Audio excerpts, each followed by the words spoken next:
አፈር በሚሆነ በዚህ ስጋዬ ሕይወቴ እንዳላጠፍ አግዘኝ ጌታዬ።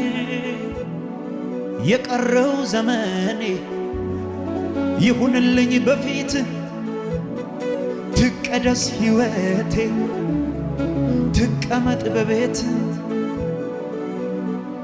እንደ ጥላ በሚያልፍ በዚህ ስጋዬ ሕይወቴን እንዳላጣት አግዘኝ ጌታዬ።